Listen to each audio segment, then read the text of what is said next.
G'day, guys and girls. This episode is proudly brought to you by our sponsors, supshq.com.au. Use the code BWB10 at checkout for direct shipping and 10% off.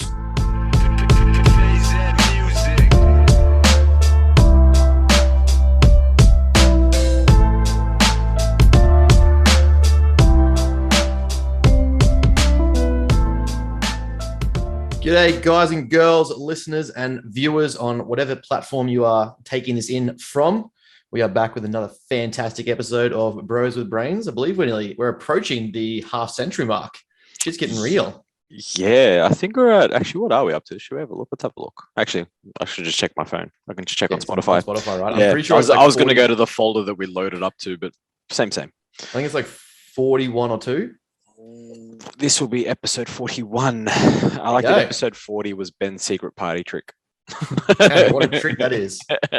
If you don't know the party trick, listen to the last episode because I'm not going to tell you. Yeah, we don't talk about the first rule of Bros the Brains. We don't talk about previous episodes. You have to go listen to them. It just involves penises. So just in case you're wondering, I can juggle so many of them on my face.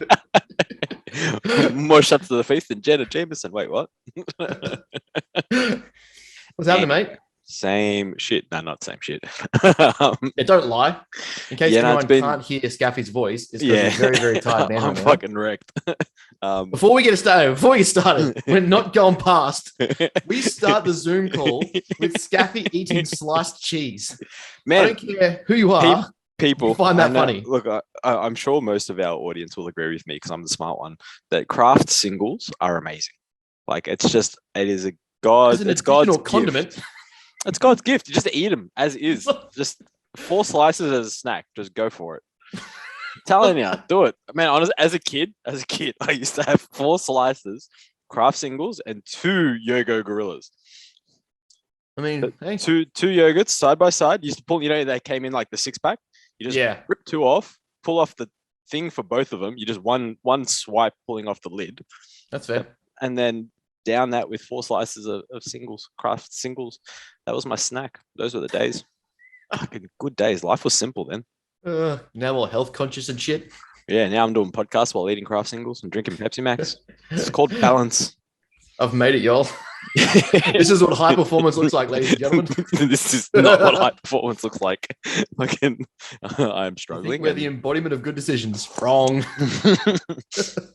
We make the bad ones to tell you how to make the good ones. Yeah, exactly. Yeah, so learn from us. Exactly. Do as we say, not as we do. 100%. Keep saying that. It's the slogan of this podcast. It'll kick in eventually, and everyone will just eventually get it. Yeah, 100%. And until then, I feel sorry for you. But yeah, gym is open. We opened on Monday. So when this releases on Saturday, we're recording on the Wednesday. So we're 2.5 days in. So far, so good. Can't really complain. Nice. Members, we got quite a few members, which is good. Nearly pretty much hit our target for opening, which is awesome. Things they were a bit touch and go towards the back end there with tradies and stuffing us around and just everyone stuffing us around. But did you get the open day done? Yeah, the open day they were still doing works in the background. So we had the gym floor open so people could come in and have a look and we were just chatting and had a couple more people sign up on the day, which was good. And then we had the tradies until Sunday night at 7:30 p.m. Pretty much fixing up the last touches or some of the last touches. There's still more work to do, but it's really, really aesthetic work. It's not anything that stops the gym from running, which is good. Yeah. So we're there till 7:30 on Sunday night. We got there at like 8 a.m., 9 a.m. on Sunday during the day. So we're there, 10 hours. There. Very nice. Saturday for 12 hours. Friday was there for 12 hours. Getting it all sorted, which is good. Monday opened up and we're off and about. So so far so good. Throw online in there and it's a hectic week, hectic days. Back to 14-15 hour work days by the look of it, which will be fun. Mate, you'll have to be you'll be putting the golf clubs on the rack for a little while. No chance. Alone for a little while. No chance. I own a gym. I'll train. I trained there today. Actually, I got a really good pump. The good thing is, the gym has mad lighting, so it's like in the toilet. Like I haven't trained in. I didn't train last week. I didn't have a chance to, so I thought, I'll get a pump and take some photos. I'm like, yeah, we're good. We're still here. Biceps are still there. Delts are still there. We're good. We're all right. Calves have never been there, so that's fine. So baby, I love you. Yeah, all in all, pecs, shoulders, biceps, triceps, we're good. We're right. Under God lighting, we're good, mate. We're good. Just only look from the waist up, and we're good. We've still got some vascularity. Still, it's all good. Like it's all there. You know, it's the angles and the light, but that's fine. I'm very well aware. That's all it is. Yeah, 100%. That's all bodybuilding really is. Yeah, and pump photos. Like, can't go wrong. Let Instagram know that you trained and you're sweet. That's it. I did one set and I'm joking. So that was good. So far, so good. So now just going to get used to the routine of fucking getting up, working part-time there, and haven't woken up at 5 a.m. in a long time. Fuck, man. So I've been getting up to train. What are you going to be doing when you come up here? Oh, bad. You think I'm going to go at 5 a.m. and train with you? I'll just train by yourself. Oh, mate. It's already booked in. I already told Tom. Scout's coming to train with us. 5 a.m. Actually, I got to book the accommodation for that. No, actually, I lie. We train at 6. We get up at 5 a.m. I'll meet you there. I'm picking you up on the way through, bitch. Yeah, I think I'll meet you there. But yeah, Gaffy, why would you tell me your address so I can come see you? I'll come to you. Yeah. I'll train with you, I swear. But yeah, so it should be good. I got to actually book that accommodation and confirm some deets. Yeah, get it done. Yeah, we can we can hash out a sick episode out here. I've got the digital camera that can do 2 hours on the battery, so we can get some mics. I'll borrow some from Nikki, and we'll get some a live episode here. Yeah, done. Should be fun. Get Chrissy to come down. He's the big fella's finally got a spot, so he should be on with us next week. Yeah, he's moving. Have so many weeks of ripping on him to make up for. Yeah, bad. I wonder if he's been listening. I'm gonna say no. So. Yeah, because he hasn't messaged us. Yeah, he's still our friend, so he still talks to us. So I'm going to assume he hasn't listened. Yeah, it's true. You piece of shit. Fuck Chris. Yeah, fuck Chris. Fuck Chris. Fuck that guy. Chris. It's so savage. Oh Jesus. Anyway, how is Queensland? Yeah, we're in some shit weather. Hey, it's been when you say shit weather, what do you mean? Well, like it's that very annoying raining where it's like not cold, but it's like. Is it ever cold? Hey? Is it ever cold? I guess it's contextual, right? Yeah, Ipswich gets to its negatives, but relative. You're not in Ipswich. I know. What the fuck is that I've lived in Ipswich before, though, so I know it does get cold. With Brisbane. Yeah. Anyway. Yeah, Gronk. Yeah. So we had a wedding. I was a groomsman on Saturday, so that was an interesting one because it was like the shitty weather was just coming in. Yeah. So we caught rain at the back end of the night, but we started at getting the girls getting ready and stuff at like 9 a.m. or whatever it was, and all that sort of stuff kicked off. So yeah, we did that. And then by Saturday night it was pissing down rain. Yeah. So we're at Mount Tambourine, up at Cedar Creek. Yeah, it was not bad. Indoor, outdoor? Indoor wedding. Yep. Indoor event, but a lot of outdoor photos and outdoor engaging in conversation. And we got to the wedding first, the venue first, and I know it wasn't traditional, but it was. He's half Filipino and Australian, and she is Welsh and something else. So it wasn't like heavily traditional, but very Filipino Catholic. So there was still the whole sentiment in the church and that sort of thing. But so good food, good piss up. Yeah, there was plenty of good food actually. Yeah, really good, really good food. Yeah, I'd one. What would I have? They brought out a very limited. Like I've known this guy for about 6-7 years, so we brought out a very nice limited rum, and I haven't been drunk in 3 years, so I had one rum. And you were pissed. Off your head. That was just shackles are up. Wee! Yeah. I still had a good time and stuff. I was just like, with what we do and what I do, I just don't value drinking anymore. I can still be present, have a good time, and hang out. So sometimes, unless you're very much against, I guess, drinking, for example, if someone brings out something like limited edition or something very that's sentimental, it's kind of like, just have a taste, just have a sip, just I just had a nip on the rocks. Yeah, it's to it, didn't do much else with it. It was just enjoyed it. If it's a good rum, you don't need anything else with it. Yeah, exactly. So it makes it nice. It was good. The weather turned pretty sour towards the end, but it wasn't like ruining the night kind of thing. It was just shitty weather. Yeah. And then we started prep Monday morning. Yeah, right. So you're 3 So, kilos lighter already. yeah. By the time I got to the toilet and actually started putting more fiber back in my diet, That's it. That's it. Done. nah. Prep's over. I went, yeah. I went straight for the aggressive approach. So I'm down from 4,200 a day to 2,400 a day. Yeah, it's gross. See how that goes. If it needs to get more aggressive, I can, but I don't think I will. I'm already feeling like everything just tightens up because there's less food. Yeah, and like of course. Yeah, less food volume. Yeah, it's just all good. Still got room for I gave myself 300 carbs, 55 fat, 220 protein. So plenty of calories still, but it's like I can play with food volume to manipulate that and make it satisfying and to tie me over. It's very simple for me. Like I love food. I love palatable food. Love like good takeaways. I love like sweet stuff. Like I'll go get really nice donuts. I won't just get Krispy Kremes to enjoy them. I'll get like more like gourmet donuts. You're a weirdo. Hey? Yeah, you're a weirdo like that.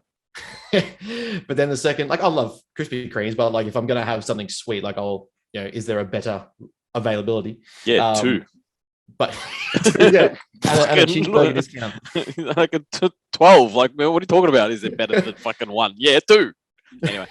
But yeah, then I kind of just like, I get it out of the system. I enjoyed it. Like I had that wedding as the last weekend and was kind of just like, well, this is it. I still got protein in, still got meals in, but then had like, the desserts and stuff like that. And I was like, what do I want? Went and seen Doctor Strange. So I had food there, got some Chinese for takeaway just because I really wanted some honey chicken and which typical bodybuilder, go out for dinner and still get honey chicken and rice. chicken and fried rice. Chicken and rice with some broccoli. You can put diamonds on a turd, but it's still a turd. You can put all the fancy sauce in chicken and rice. It's still chicken and rice. It's still chicken and rice, 100%. So then just woke up pretty much Monday morning. Was like, right, time to go. And cravings there's no cravings. I don't crave food. Like I love food, but I don't crave food. So we know that'll kick in. Oh yeah, that's gonna come for sure. Like that's why we suffer. Listeners, remember it. Episode 41, he said he's not craving any food. I give it till episode 43. Yeah, episode 42. Halfway. I haven't had a donut in like 2 weeks. This episode hasn't even released yet, and he's craving donuts. Yeah. So I'll start. We start the new training block going into prep next week, which will probably be a lot more. Give or take the last 3 years of leg volume. So we're going to hit maintenance volume on legs for a little while and just do about 12 weeks of, say, a full macro cycle of pushing sets up for arms and shoulders. Yeah, you can never have big arms or shoulders in bodybuilding. And I need big ones. Bigger the better. Exactly. I like it. I dig it. Simples. Yeah, so nice and easy. My first prep coaching myself. Like I'm still going to run through DOLT like we've talked about. I'll still run through DOLT, make sure my protocols are in place and everything's on track. It'll just be more, I guess you'd say similar to Chrissy and Dean. Like a lot more oversight than you have a guide. Yeah. Or, pretty much a mentor in that aspect versus and you just go off and do it yourself. Yeah. As probably the last 6 to 8 weeks, I'll do like weekly check-ins with him. But up until that point, it's probably like monthly, like, all right, photos, this is what's happening. Everything's moving along, calipers are going down, like all that sort of shit. So we've got 23 weeks and then 22 weeks and 24 to nationals. Yeah, nice. I dig it. I like it. Wait, do we know where nationals is? Yeah, it's Queensland this year. It is Queensland? Yeah. I saw that they only recently announced season B, but I didn't see nationals. I just saw the state shows. Yeah. They gave it to Queensland. The only time they gave it to Queensland was because of COVID. Yeah, I mean, usually it's Goldie's in charge of the show down south, so we'll take it. Well, I guess we did just have a big show here, so yeah, like with the Arnolds or whatever, so makes sense. Yeah, I guess he's not going to do his Fit Fest yet. Yeah, so it kind of makes sense, I guess, just spread the love. Yeah, I still want to do, like, depending on how lean I do, I don't want to do several fill-ups and like peak weeks if I'm not in shape, but I want to give a couple of shows a crack still. Like I just want to do it. I want to see, 2 or 3 state shows and nationals, or 2 state shows and nationals. Yeah, they scheduled them each week, didn't they? Is that from memory, what I saw with the dates? Like is it 3 in a row that's like weekends, like sequential weekends? It should be, it should be all weekends. Like it should be from 4 weeks out, it should be like all state shows. Yeah, like literally every single week, right? Yeah, I don't think there's a state gap between nationals. I think this year Melbourne's the last one before nationals. Yeah, I think you might be right. Here we go. Yeah, so October 1st is South Australia. October 2nd is Vic. That's right. Yeah. Yeah, then the following week is New South on the 9th of October, then Queensland on the 15th, then WA on the 22nd, Mm-hmm. and then Nationals, the pro qualifier, will be on the 28th and 29th, or 29th for you, the men's. Right. So you'd have 2 weeks between Queensland and the Nationals. Yeah, which I'm actually looking forward to because last show I did like the Or you two could, shows at Queensland, and then you had 1 week off or 1 week the following weekend to go to national. So I still managed to pull down 1.5 kilos between that week as well. yeah, that's fair enough. I mean, you could also, we could girls trip it to South Australia. Well, me and Tom were talking about it. It's like one of my, like we've talked about before, like I think when we did the live episode, one of my big goals is to do a lot more travel competing. Like Yeah. Well, get I big mean, enough that it's warranted, but at the same time, like, I want to try Japan, America. So getting used to travel competing now would be fun. yeah. So I mean, like you could do South Australia at the start of the month, Mhm. and then you've got halfway between. So 2 weeks later, you'd have Queensland, Mhm. and 2 weeks later, you'd have Nationals. Yeah. It's always fun. It's fine tuning that for me like that. Like you see it in even the pro levels at that tipping point of like how many peaks can you handle before you like it starts to look shit. Yeah, of course. No, I agree. And it's like that month, maybe too much, maybe like a 2 week or 3 weeks maximum. Just depends, I guess, what the conditions like in the first show, right? If it's like Well, yeah. well under, then you've got plenty of time to get in. But if you're Yeah. on point, can you maintain that on point or even push it or progress it in a positive manner inside 4 weeks? Like who knows? Yeah. Well, exactly. Yeah. So that's going to be all the fun stuff that we play around and figure out and decide a bit closer to the show. But yeah, I'm excited. You know, worst case, I know what the limits of the minimums that I can run. I mean, I'm holding at the moment 102 on 500 megs a week. So, I've got ample room to increase. I think it's like what that puts me like 3 megs per kilogram. Like it's nothing. Yeah. Actually, no, it would be about 5. 5, yeah. If you're weighing 100. I weigh 100, yeah. So quick math. Yeah. 2 + 2 is 7. Yeah, so like ridiculous room to like add in esters and lipolytics and things like that. So I'm in a lot happier position than I've ever done prep before. So yeah, there's obviously body fat to come down, but it's just where I hold it. So yeah, that's fair enough. That'd be interesting because I was just thinking you could also do like almost a practice. If you get diced enough at 4 weeks out, you could use the South Australia show as a practice peak. Yeah, because no one cares about the South Australia show because South Australia, like, yeah. Sorry for any listeners from South Australia, but I mean, it's a shit show. Like the guys, I think actually the guy that won it this year ended up going on to nationals to be the class champion. I think. Who's that? I think Cam. The guy who won SA Cam. over 85s. Yeah, Cam. Yeah, no, not Cam George. Cam George. No, he didn't. I didn't. No, I don't mean winning pro card. I mean his class. He got. Oh yeah, from the I can't remember. Was it? I don't remember. I know the WA dude did. Yeah. That was Rate. That's Alan's client. Oh yes, yeah. Rate was one Rate novice. Rate was a powerlifter and then won his open class. Yeah. He's big not well, he only comes in at 89, I think. What? Yeah, he only weighs 87, 88 or something. He's short. Yeah, but at comp, I'm pretty sure he was only 88 kilos or something, 89. Because it was in the over 80. He was in the over 85 class. But I'm very, very sure he was like, 80. Yeah, for some reason they just like SA and WA don't get large crowds, so they end up with like only the 2 divisions, under 85 and over 85. Yeah, right. I mean, that makes sense. Well, it sucks, but it makes sense. Yeah. I mean, I think they'd be worth a travel just to do. So yeah, it's on the cards. Yeah, well, why not? It'd be fun. Yeah, that's the part. Like I've said that to a few people. Like, oh, you're gonna do several shows. Like, why don't you just do the state show and national? I'm like, well, we get peeled for one show. Why do all that work to not enjoy it? Yeah, so he was able to take gold at the novice lineup and silver at open under 100 class. So yeah, I'm pretty sure he came in at 85 to 90, give or take. He was really light. Well, he couldn't have if you got to under hundreds. What do you mean? Well, he said he was silver at under hundreds. Yeah, I'm pretty sure. Yeah, between 90 and 100. Well, it depends. You can be under 90 to compete at under 100. You don't have to be between 90 and 100 to compete in under 100. You can be 85. You can be 75. Have you not heard of Sean Clarita? Yeah, but I mean, yeah, fair enough. If he did, Yeah. I mean, he was thick. Yeah, he's a very, very high level powerlifter. Like, it's a very, very high level. I think he might have a world. Does he have the deadlift record? World deadlift record? Or he's got the Australian record. I'm pretty sure he pulls like 400. That Dorian Yates life, heavy lifting, build that thick, dense muscle. Yeah, dude's jacked. But anyway, but what are we talking about this week? What's pissed you off this week? We're going to call this Ben's Rants. Ben's Rants. That's a new segment. Ben's Rants. It's every week. Ben's Rants. Just wait till the trend goes in. It'll be one every day. We can do it an episode every day. Daily episodes coming at you. No, it was just funny. Something that I noticed, especially out of the gym that I train out of, and hearing a few people being approached for coaching and PT. I don't want to say it's coaching, it's PT. It's PT. Yeah.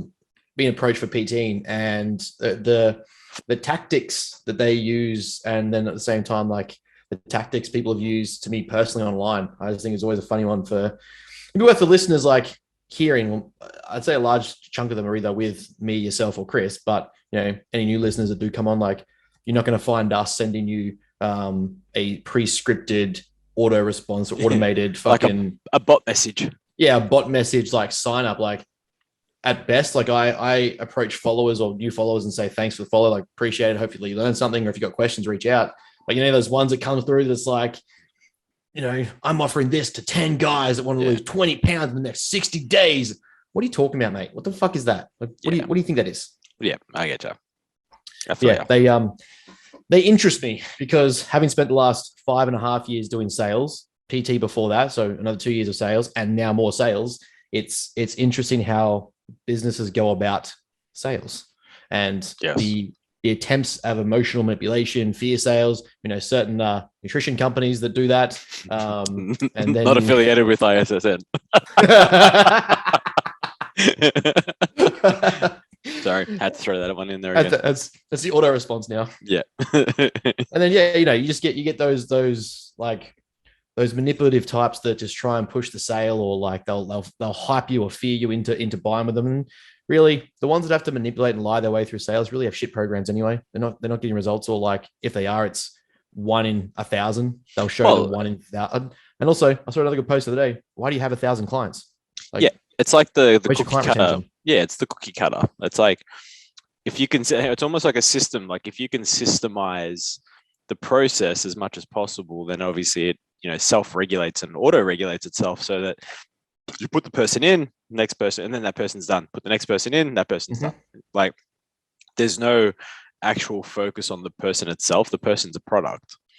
Yep. Oh, sorry, the person's a consumer, and what you're selling is a product. Yes. So literally, it's like, the more consumers you get, more people buy the product, the better it is for the bank, not necessarily for the person and their goal. So, but again, you're usually paying for what you get, right? In those situations, it's very difficult, I think, for those to sell that type of service at a premium price. Now, don't get me wrong, there are those that do, and they're really good at sales, to be honest. I guess because they're getting it, but at the same time, they're obviously really just shit at their job, their actual job, which is if you can sell a Mazda at a Ferrari price, fair enough, good for you. Yeah, and then obviously as the consumer, you have to do your own homework and your due diligence, because you need to be able to sift through these people and work out, are they for real, or are they just trying to sell you something? Yes. That's where you got to be careful when you start, it was funny because me and Tom actually got approached by a PT at our gym. Oh, that would have been awesome. I want to go to a gym and get approached. I know, it was great. And I wonder if they'll do it if I come up to Queensland. You look like you haven't trained in 2 to 4 weeks. Yeah. Want a PT? I just want to do something really awkward, like maybe a behind the neck, like lat pull down, and just have someone like, please tell me I'm doing it wrong. Someone will probably tell me I'm doing it right. Hey, judging by the movements we've been seeing, they'd say you're doing a fantastic job. Hard. I'm going to do that. Yeah, they approached us, and fair enough to him. It was just like it was a light conversation in passing. It was like asking if we were competing or what we're training for, because we looked good. And I was like, fair enough. See this guy. I know what he's doing. Then Arx 2 was prepping me. Mhm. And then my immediate response was obviously like myself and my oversight from my coach. The conversation, boo. And I was like, okay, so your entire rapport building is one conversation, go straight in for the kill. When you don't get the kill, you move on. I was like, Yeah, it's a numbers game. yeah, literally. And I was like, it's like, what was it? The old stat, and I could be completely wrong. I'm sure this was one of the things, and I don't know how true this stat is now that I think about it, because I'm pretty sure a friend, it's like a friend, 100 cold calling. no, even more funny than that. It's bros with brains. We're not talking about real, like, applicable stats. We're just making this up. If you walk up to, what was it, like 1 in 7 people, if you ask them to have sex, 1 in 7 would say yes, or something along those lines. This is way back. This is like 15 years ago. This would have been like end of high school for me. So I'm pretty sure, not that I went up to 7 different people and asked them to have sex and did that on my own, though. New experiment for bros with brains. This is your homework, listeners. If anyone is willing and game enough to ask 7 randoms, sleep with them, let me know how you go. Street Mall in Brisbane or Brunswick Street in Melbourne. just curious to know how that stat works. But I'm pretty sure it was like 1 in 7. It might have been 1 in 7 at a nightclub, like at Makes sense. Yeah, or something along those lines. I mean, you've got to handle rejection well. You're a salesman if you can do that.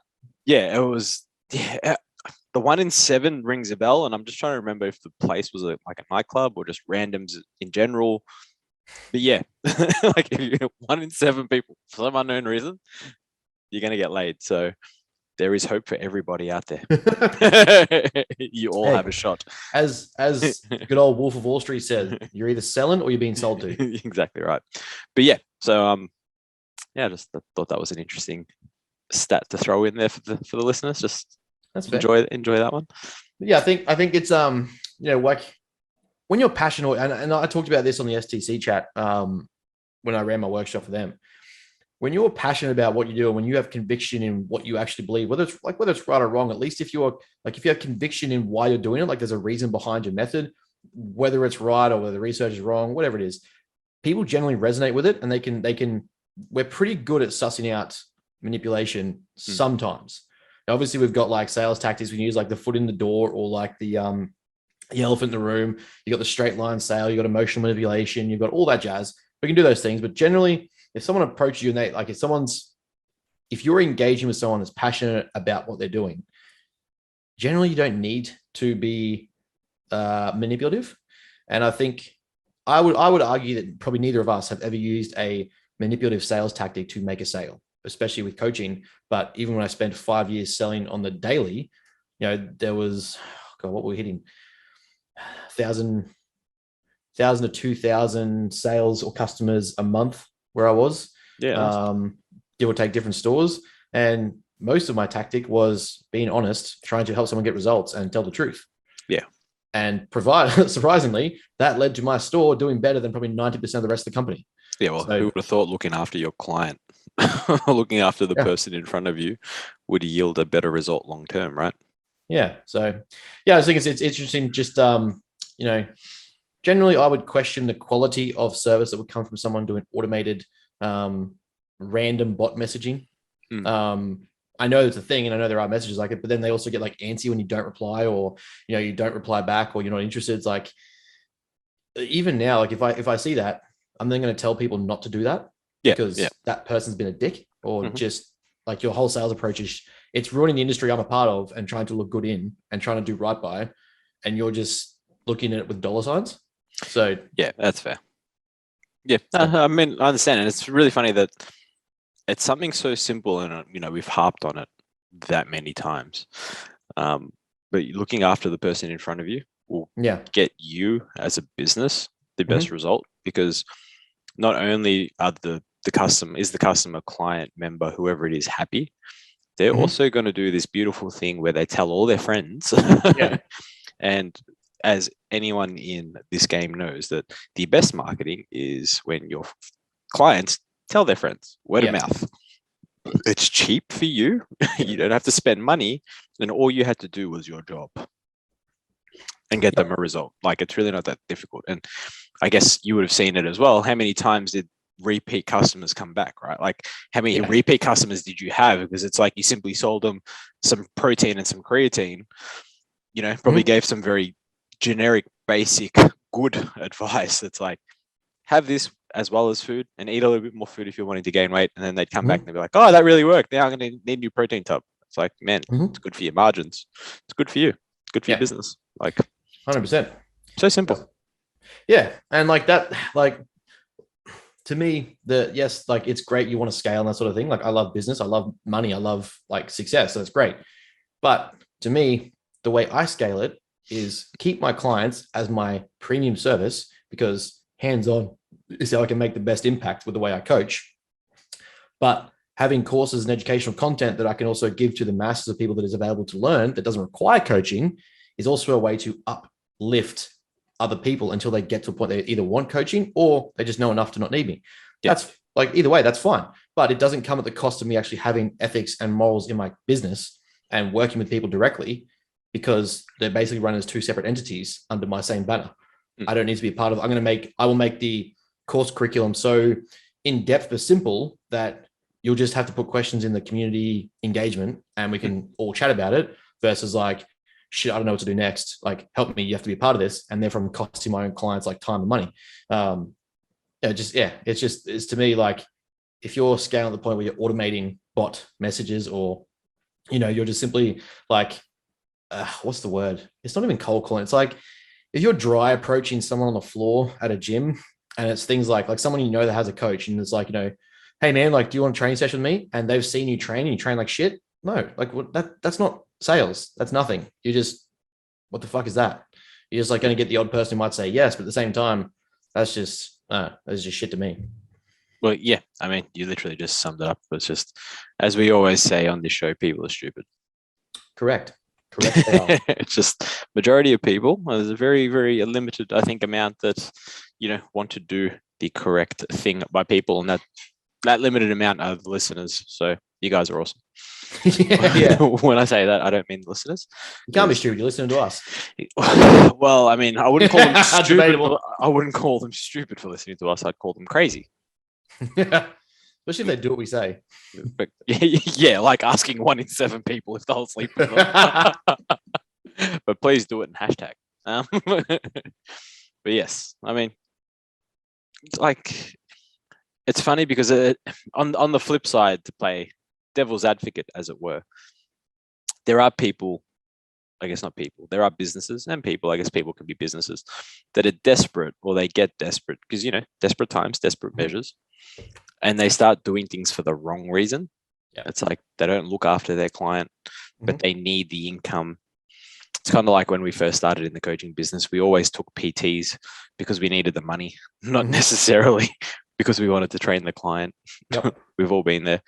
So it's just finding that happy balance. It's like, what, if you have to do it that way to start with, like, okay, like shit happens. But if you can put a better spin, a more positive spin on the situation from yourself that you can control, because no point trying to control the uncontrollable, but you can control how you handle the situations.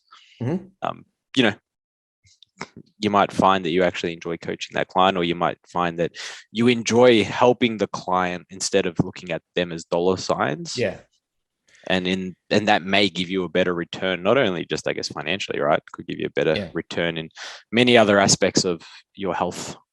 Yeah, like you may actually find that, you came into the game thinking like, I'm going to train professional athletes, but you got more fulfillment out of helping Susan train like a professional athlete. But, she's now healthier and happier and got a better sex life, better marriage life, and her kids are off doing great things, like whatever. And you might find that's more fulfilling to you, but you only found that by doing the Gen Pop activity, the Gen Pop coaching, versus like you going to being like, fuck yeah, I'm going to coach like Phil Heath. Like, you're really not. Like, it's the likelihood of that happening in your gym is very, very small. You may get the odd kid who wants to train that way, but, most of the gyms, the commercial gyms, you're going to get, unless you're at a Worlds, you're probably going to get the general population type. And you may actually find that in that environment, you actually do feel better, and financially it suits you because you're actually perhaps you're more suited to it than you thought, or like maybe you're actually more educated than you thought, and you make a good living out of helping other people just be better at being people, or living better, being stronger, being healthier, whatever. It only comes from like, it's one of those things that comes from doing. You just like, you have to figure it out. Yeah, it's called growing up.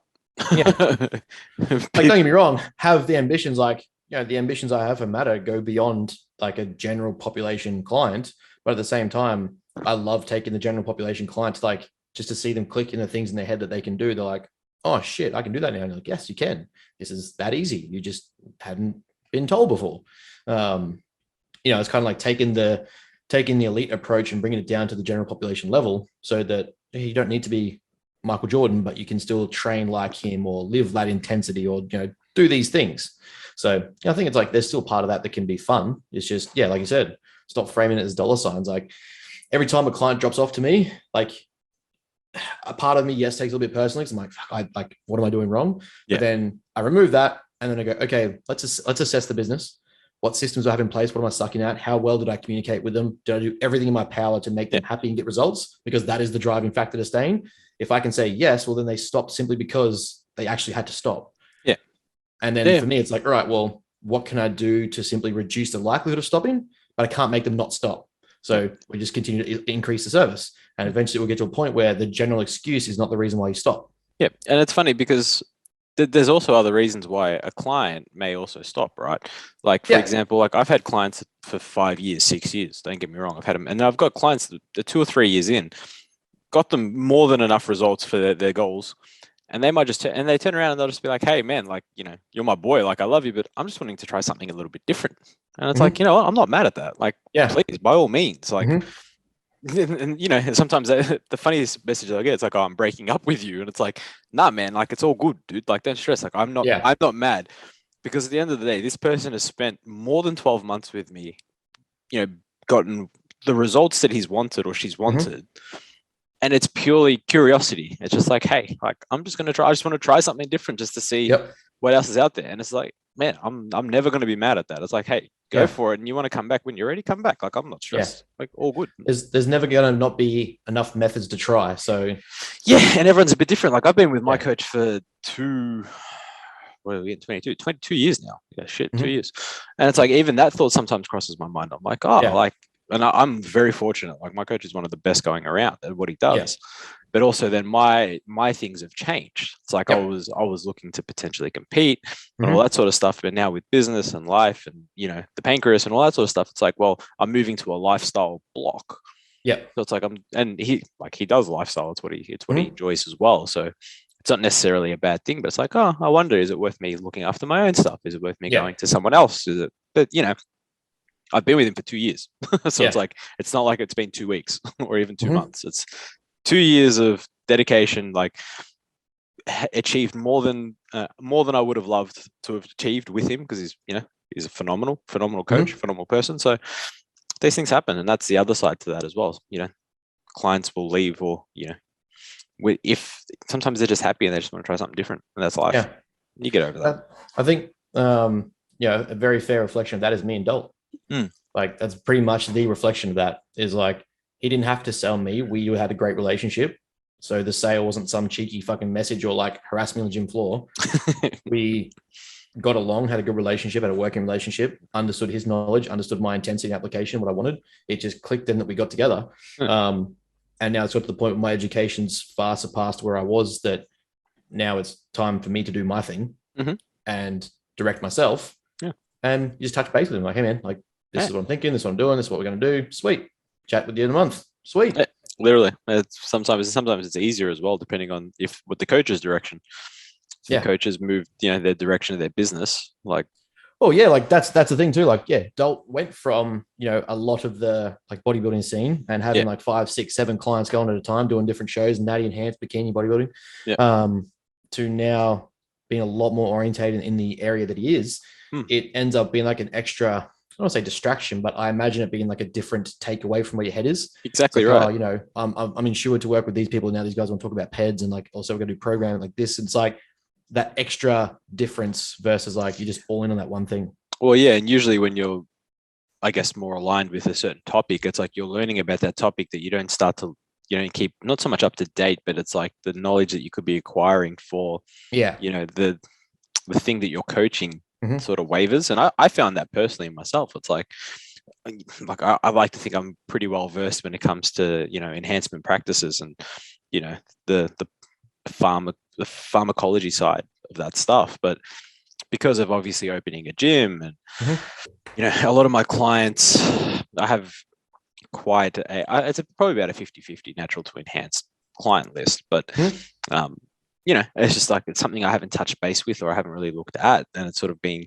complacent, and it's like, fuck, I should really get back onto doing my research and reading and seeing if there's any updated evidence or anything that I need to look at. And it comes in waves and cycles, but it happens, and it's just like, man, sometimes I've done that same thing. Like, I had 2 days a week that were allocated just to study and reading literature, putting posts up about them, especially more in the psych realm. But having the course and the client stuff coming up, like, I've really tried to hash that out and get those done. So it's like there for clients to start learning from day one. So I was like, I take these few months. I'm committing to taking the year off uni to maximize everything before I go back. So it's like simply small touches as opposed to like whole big things that I do while I'm at uni. But it's a lot more research in different areas that I wasn't doing at the time, and sort of like not missed, but I've eased up on like the psych research for now. But it's definitely still stuff I'll touch on, but it's not as intense as what it was. So that part of business that once I opened, I was like, well, I don't really have the time to do that right now. So it's not 2 days a week; it might be a few hours a week compared to what it was. Yep, exactly right. It's just funny. You coach what you're aligned with at the time. Yeah, it's really like it is that simple that it's frustrating. To be fair, you're so versed in endocrinology and pharmacology that it's like you're not falling behind by having a little while, like not doing obsessively following it. Same time, I would say I'm so far not ahead, but relatively up to date in these certain areas that it's like, well, I'm not really falling behind other coaches who aren't even studying it, because there's a little time off to get the rest of the business going. Yeah, and there's always this. It's like that age old. The more you learn, the more you realize you don't know things, and it's just like far out. And it's like, this is like one of those moments, right? Because you get really deep into like a topic or a subject, or even a broader subject, and then you're like, shit, now I've got to go learn about this stuff, and that's why it's like you can't learn everything at once.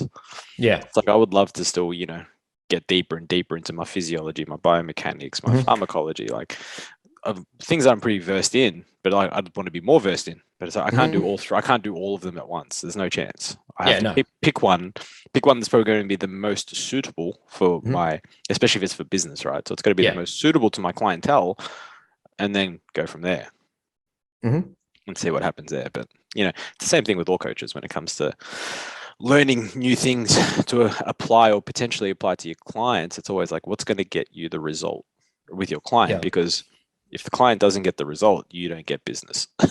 So that's how you need to work it, I think, and that's how we go about it. Yeah, I agree. That is where I'm at with it. Is especially when like when I do have my client check-ins and phone calls and stuff like that, and you hear those little language changes and those like certain subtle cues. I'm like, old coach me or older me, younger me, sorry, wouldn't have picked up on that language or terminology or the tone, and so I would have missed these questions. But having the versed research that I do, I get to attack the questions a bit more. So I'm like, all right, what is actually the problem? What are we going? Like, what's limiting us here? What's this? And you end up getting to more of a solution, and they can move past it. So, that education and that more client-centric approach lets me do that, which is a background in psych. So getting to do that lets me do those things. Yeah, exactly. Whereas like for me, it's just exercise physiology and biomechanics. So it's just, I can program the shit out of you. And the funniest thing is, a lot of clients that I have, they'll always ask for, they're always so surprised by the simplicity in the program. Yeah. And it's just like, I've been doing this a long time, and believe me, I've done all the fancy shit. Yeah. What I'm giving you is the years of me doing the fancy shit and realizing how much time I wasted. And I'm not going to make you waste time by giving you exactly what works and what's going to get you results. Yes. You don't need. We're not going to do the fancy Jefferson squat you saw Kai Green do on Instagram for his program to fine tune his thighs. Yeah, you don't need an upside down cartwheel press something because it does this, because it doesn't. Like, you don't. It doesn't that. Like doing the hack squat sideways is not going to give you a bigger outer sweep of the quad. That's just not how this works. Just do a normal hack squat. It's okay. You'll be fine. Like. You know what I mean? Like, Jesus. Imagine loading the quad sideways though on a hack squat and putting weight on it. God, that just sounds painful.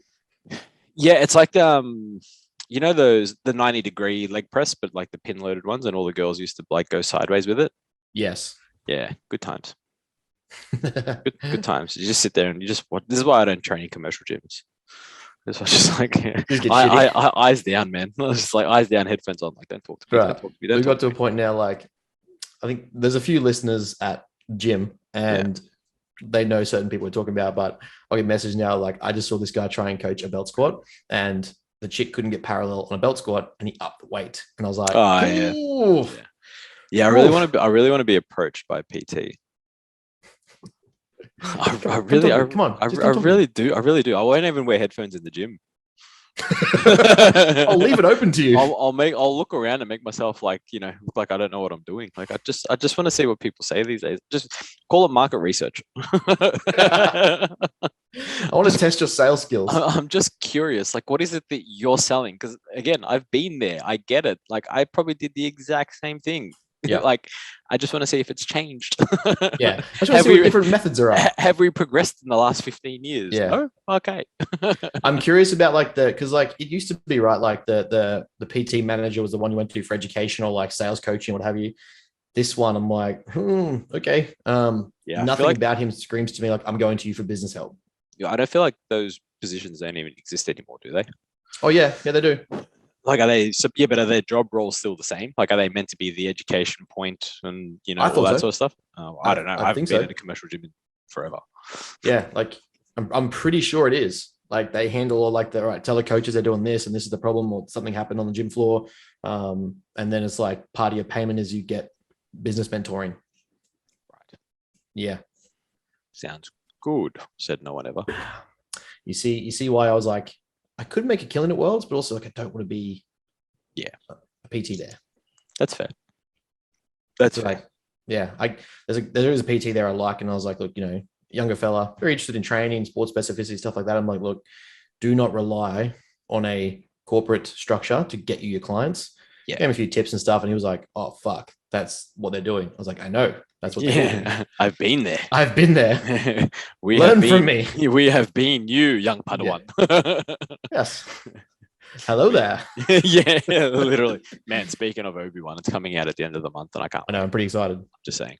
Don't worry, people. We will not nerd out that much.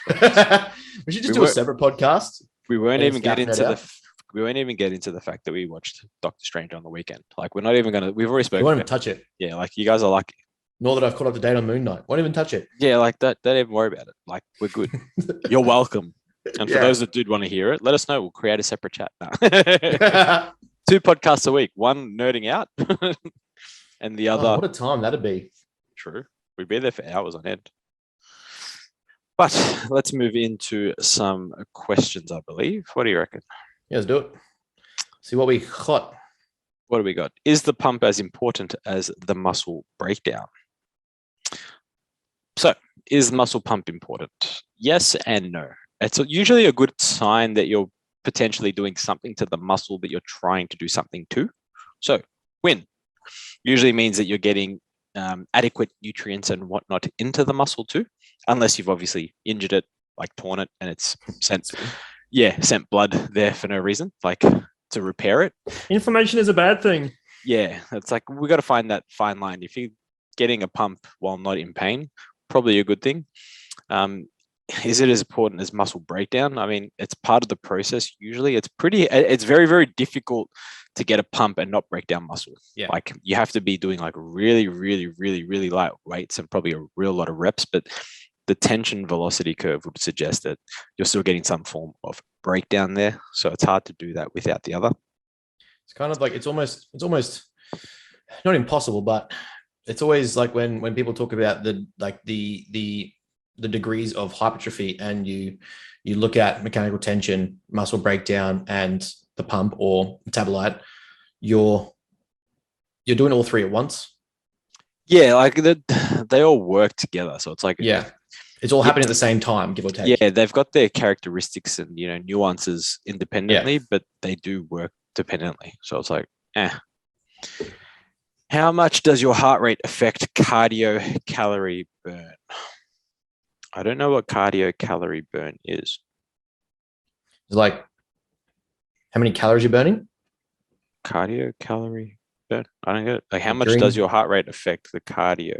Oh, right. So how much does your heart rate? Well, I mean, your heart rate's the indicator. So if your heart rate as it is higher for a period of time, in theory, you're potentially using more energy. If you're using more energy, you're potentially burning more calories, Yeah. I guess, because it's energy.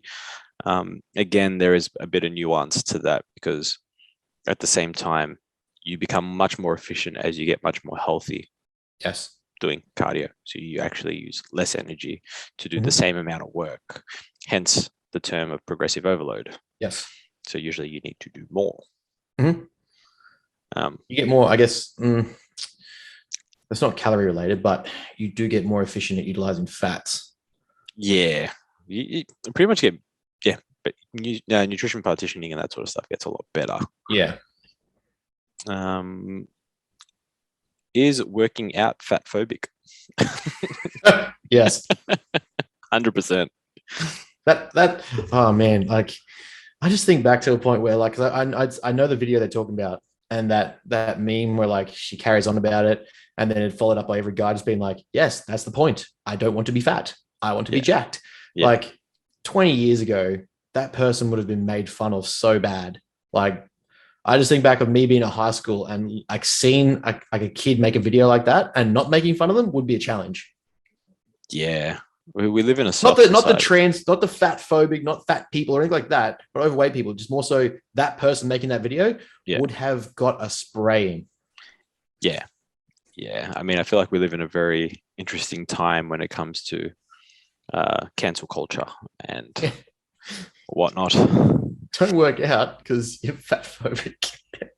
Yeah. My other question is, is it Caitlyn Jenner now? Does she get given a Mother's Day present? I'm just wondering. Is it Caitlyn Jenner? Is that who it is? Bruce Jenner? Bruce Jenner? Who did he turn into? Well, she can't because technically she's not the mother of the kids then. Yeah, but she's still a woman and she's still, I guess, well, you see what I mean? Well, apparently, like dead naming is bringing up the old life of the person before they trans, right? Yeah, So technically, she's not a mother then. I'm just trying to remember if it's Caitlyn Jenner. Is that right? It is, yes. Yeah, it is Caitlyn. I can't remember who's who in that family. Yeah. So what's the actual mum's name then? Useless? Who? Useless? Oh yeah. I don't like I don't I don't know. I thought apparently there is a message between her and Ray J talking about the contract to release the sex tape. I want to see that conversation. Right. I don't care. I was just curious as to whether Caitlyn Jenner gets a Mother's Day gift. These are the things that keep me up at night. So Conundrums of the universe. yeah, to be or not to be. They are perplexing. The question. Who would win in a fight? Three urban foxes and a duck-sized lion. I don't know what an urban fox is, but that's another conversation. Versus 6 koalas and a fox-sized ant. Well, an ant can lift 3 times his body weight, right? Was it 3 times or 10 times? I thought it was more than that. I thought it was more than that. Isn't it like an ant? Yeah, isn't it like an insane amount? Isn't it like almost like 100 times or something along those lines? Yeah, I'm going with the ant for sure. Let's think it's going to be a demon. Let's see what Google Pincers says. for teeth. How much weight can and koalas are pissy as fuck. Don't piss off a koala. He's got velociraptor claws. In the Journal of Biomechanics, researchers report that the neck joint of a common American field ant can withstand pressures up to 5,000 times the ant's weight. So I guess the question is, how much does the ant weigh if it's whatever the size it was supposed to be? A fox-sized ant. So if it's a fox-sized ant, does it weigh the same as a fox? Because then you times that by 5,000, and I'm still going to go with the ant. Yeah, I'm going with the ant. That's just a ridiculous sized ant with a ridiculous sized strength. Its power level's over 9,000. More. All right. Fuck, marry, kill. Steve Harvey, Forrest Whitaker, and Danny Glover.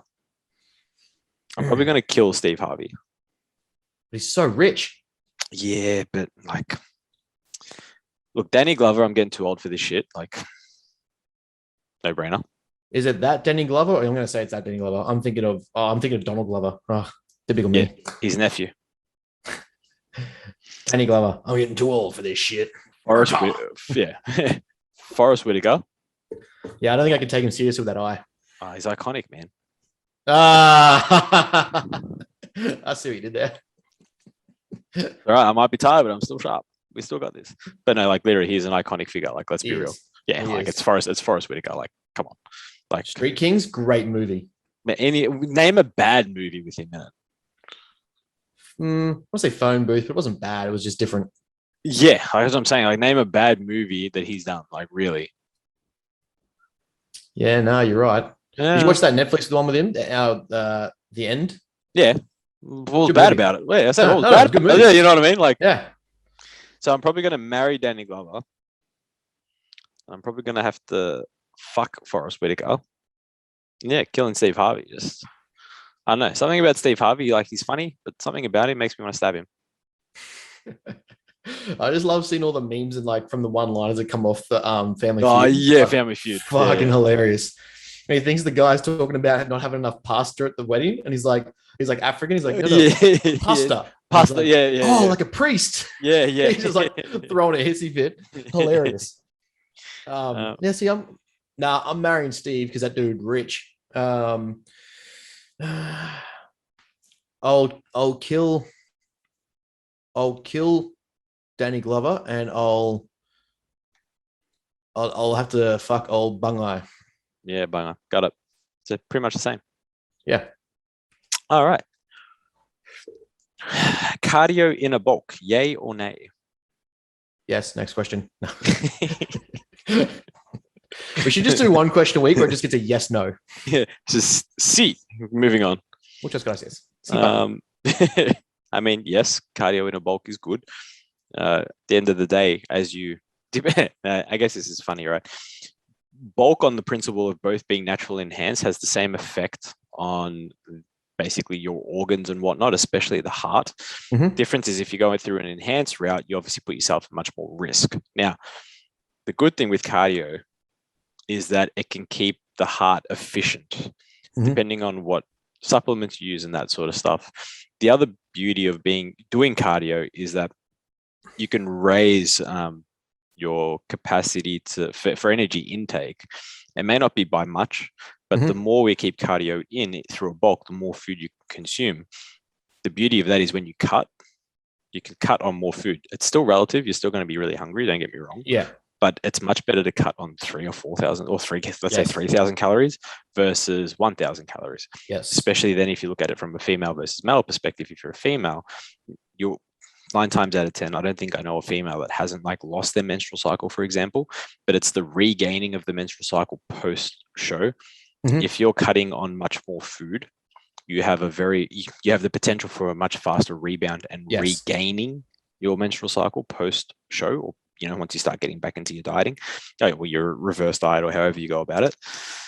If you're doing that on less food, because if you're doing less food for a longer period of time, the longer it takes for that menstrual cycle to kick back up, and the potential potential for issues. Not to say that you will or whatever, but it's definitely there. Yeah, these are always potential issues. Like this could happen. It's not to say that it will happen. So yeah, cardio basically all year round. You can vary the cardio. Like you can be a lot less aggressive with it in the bulk. Don't get me wrong. If you're doing 5 days of cardio, you might only do 2. Like it's not a big deal. You may change the intensity of the cardio. If you're going at 45 minutes with a certain heart rate, for example, you can drop the heart rate, you can drop the time. That's what we do, yeah. Yeah, so there's many options, but it's definitely worth doing. The other thing is in a growth phase or in a bulk, you can change up the cardio itself. So whether it be from treadmill or bike or row or swimming, whatever you do, you can mix it up. Like for me personally, like my cardio through both my bulks and my cuts has always been the same. It's always just been jiu-jitsu. It's like I love jiu-jitsu, so yeah, it's quite cardio intensive. So you can dabble with things like that. Get a bit creative. Yeah. And you also, you can play with modalities as well. One of the best things we did, because Dalt didn't want me spending 45 minutes or half an hour on cardio when I was trying to grow. It was mostly to maximize heart health, reduce blood pressure, improve what would you call it, substrate utilization, and make sure they're being efficient with food. 3 days a week, 5-minute burst of all out, like 100% intensity on like a ski erg or a rower. You just do 20 on, 40 off. Actually, the 40 off is more like 40 half intensity. So that metabolic, I guess we call it cardio intensity, was enough to protect heart health, increase utilization of food, keep the heart happy, and generally just get some good VO2 cardio in the system. And we do that for like a 2-week block, have it off, go another 6 or 8 weeks, 2-week block, have it off, another 6 or 8 weeks. And you do that for a little while to make sure that you're optimizing health and being happy and all that sort of shit. And then just do some steps. Yep, pretty much. Nibbles. Is it true introducing PEDs when your body fat is too high, they don't work? Now, it's not that they don't work. So if we use, we'll try and keep this as simple as possible, because, I love some simplicity in life. If we're introducing, for example, in males testosterone, and the male has a higher body fat percentage, we have androgen receptors in adipose sites or adipose tissue, which is basically fat. What we're trying to do is limit the amount of aromatization that happens in the body. So you're going to naturally get aromatization when you take it through all the other androgen receptor sites around the body in all various muscles and organs and all that sort of stuff, right? Now, that's what keeps your body at homeostasis, or what we call level. And the idea is both levels just rise. So both androgenic levels rise, or anabolic, or androgenic basically, as well as estrogenic. So you get stronger and your body keeps protecting itself by raising estrogen. Problem is, in adipose sites, there's androgen receptors, but they don't render any androgenic or anabolic response, but it does aromatize. So now we have higher amounts of estrogen potentially circulating because of the fat that you have on that body. Mostly, pretty sure, I want to say it's visceral fat too, from memory, but don't quote me on that. But I'm fairly sure androgen receptors are more predominant in visceral fat, which is fat usually around the organs, which is the fat we don't want too much of. It's the unhealthy, I guess, body fat, we'll call it. So with that in mind, more aromatization without its positive effect or its anabolic androgenic effect, not ideal. So it's not that they don't work, they still work. It's just that we have this equilibrium's thrown off. Just like we're looking for homeostasis, we're looking for the same thing when we use exogenous hormones. We want to be able to keep the androgen to estrogen ratio intact. So whether that be a 1-to-1 or 2-to-1, depending on how you as a person handle it and that sort of stuff. And that's when a lot of consultations are needed to work out all that sort of stuff. But that's the basics of that, or the premise of that. Yeah, that's why it's important to understand stack design, or learn stack design, or speak to someone who knows stack design, and not just listen to a gym bro on Instagram about taking 4 grams of tren. Because fun. That'll be Ben in 3 weeks. Great. When he starts getting his donut cravings. All of it. Yes. I just can't wait to get to the end of a strength block and start including some Halo. Oh, that's fun. I mean, guys don't do drugs, obviously. Ben, how is your strength going up in such a deficit? Yeah. Oh, you see. Ben, why do you have... There's a halo around my head in my mouth. Yeah. It's like, Ben, why do you have crazy tunnel vision right now? Why are your pupils dilated, Ben? Halo. Halo, Clen, modafinil. Just throw in some Yimbine and you're sweet. Tell me why you're hyper focused on fighting everyone. Yeah. Ben woke up and chose fucking murder. Yeah, not even murder. It's like there's war. Yeah. Just Leroy Jenkins chose total annihilation. But that's it for the questions. So thank you as always to the listeners for asking some much very, very interesting, I was going to say much interest, but very interesting questions there. The sciencey ones are always fun. Yes. But that is it for that. Anything we need to know happening, Ben? Do we have anything coming up, coming out? Yes, I believe finally, after relocating the website and the hosting domain for the courses and stuff, we should start having the learning to track macro one out. I really make sure we emphasize the obsessive part of it and make sure that you learn eating disorders. That is my key component of module 1. This is how you get eating disorders, by learning to track food and being responsible. And you have to subscribe to the rest of the modules to that's the free module. And then yeah. And then that's a free one. Then you have to pay for the rest. You can't start the course until you develop an eating disorder. That's 100%. Otherwise, what's the point? If you're not going to do it properly, then don't do it at all. No, so that should be we just have to pretty up the landing page, pretty up like the theme, all the pretty stuff on it, make it look like ours, and then I'm working on, and I'll be cross examining. I watch too much Amber Heard. I'll be cross communicating with you and a few others. I'm getting it's kind of like a one-stop spot for learning the basics of everything, to whether you want to coach or whether you want to just train or whether you just want to be a better athlete, a better like trainer on your own.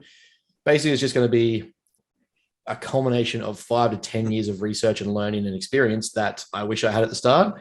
That it doesn't matter whether if you're a coach, it'll just make you a better coach, because I can promise you that the shit that's going to be in there is not in your PT course. But at the same time, if you just want to be a better trainer, it's just like, say, 5 years of learning crap and learn what's important to get going. You might find you want to go learn something else. I just really hope the listeners have seen Van Wilder. And when you said the culmination of, I'm like, hopefully people in their head is like the culmination of my being. Van Wilder. That's how I really hope the listeners, like, as soon as you said it, my head, that's why I laughed. I'm just like, I used to have the biggest crush on her when I was a kid. But then also, the only thing I remember from that movie is the dog scene. The cream buns. that movie I could quote, man. I love that movie. So funny. Imagine trying to do that movie now. Oh, dude. Can you imagine the cancel culture? It'd be like, I wouldn't. I'm not even going to have that conversation. I'm too tired for that. Like, how is it not, like, of everything that gets brought up about people's pasts, considering how famous Ryan Reynolds is now, how has it not ever been brought up?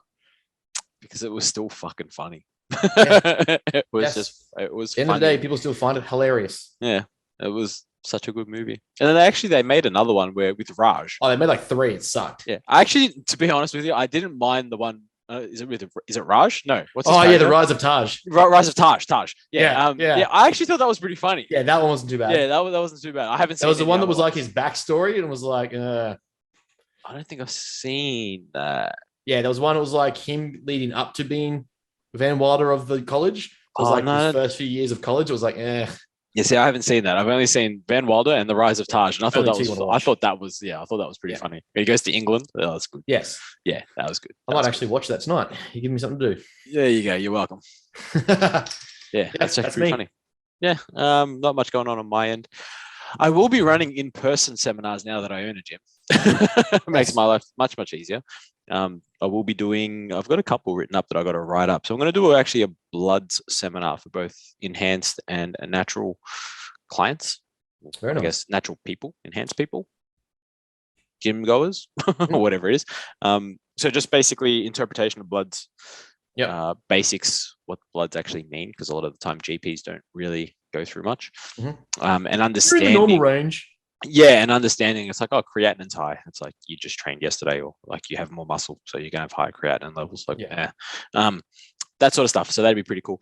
And then I'll do some lifting stuff. So that hypertrophy seminar that I was meant to run during COVID last year that never happened, I will now be able to run at my gym, which will be sick.